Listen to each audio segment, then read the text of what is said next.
Hello. This video is going to cover the creation or modification of the calendar that is used within the program for circulation. To find a calendar, we go to Circulation Management.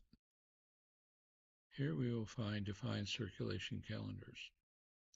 We can click on this, and here you will see we already have a calendar set up named default. If we wanted to create a new calendar name other than default, we just simply click on this, and then we begin making our changes. I'm going to use default for now. The reason why we like the term default is that the program actually looks for this term throughout the program. So by using default, each year or the number of times you come in and change the calendar, you don't have to change the name. All you have to do is adjust your dates, your beginning and ending date of the school or circulation year. So what I'm going to do here is I'm going to go ahead and show you a couple of things. We start out by changing the last day of the year. And I'm going to change this now to,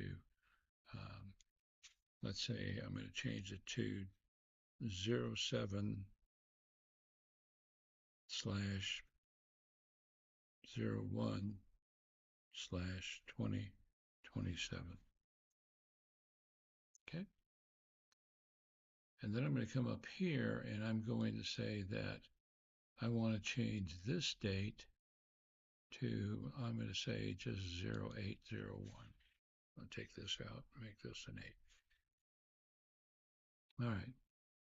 Now, what I can do is I can go in here and clear everything, and I can begin to mark the differences in my calendar for days that I'm closed.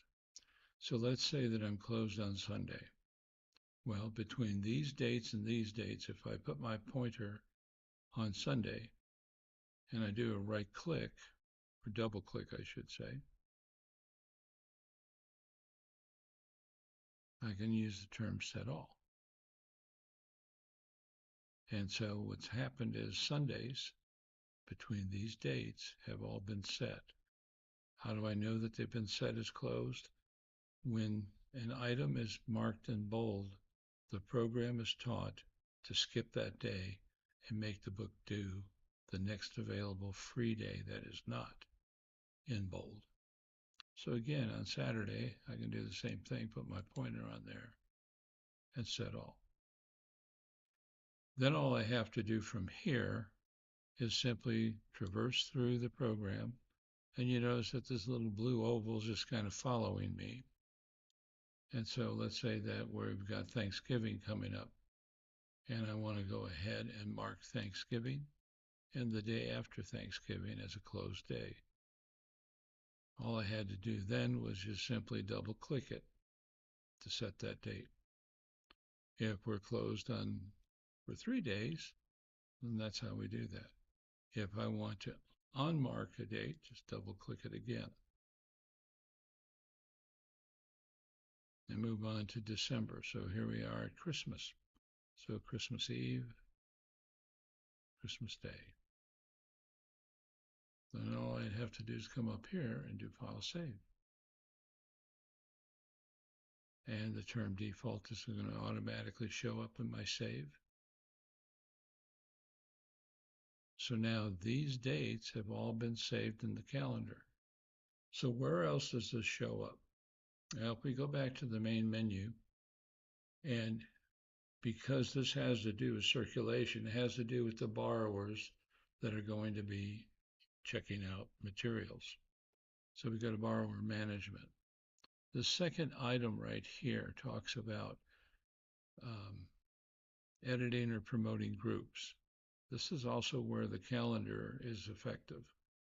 So we click on this and you'll notice, here we go. There's the default calendar, and here's our last day of circulation.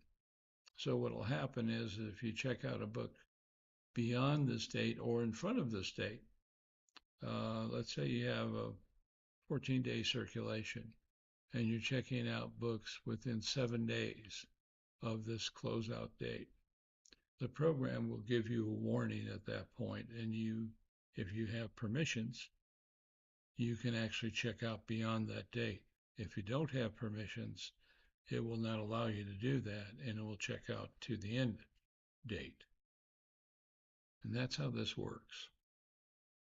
So your groups, in this particular case, this is a K through 12 school that we're looking at, but if you have an institutional library, it may have a different name here. It might have GP for general population or something of that nature. Or you may have different dorms that come in at different times. And so you may have dorm Coyote, and then the second one would be another dorm name and so forth. So again, the calendar would be set for each one of those. Now, you can also set up a calendar for each dorm if you wanted to. Let's say that the dorms, there's something special about that, and you want to limit the circulation to a different set of circumstances. This is something that we should discuss with you, and feel free to call us anytime that you need any assistance. Our services are all inclusive. There's no additional charge for any support. You just simply contact us and we will be happy to help you. So that kind of ends this particular session. I hope that it helps. Let us know. Thank you.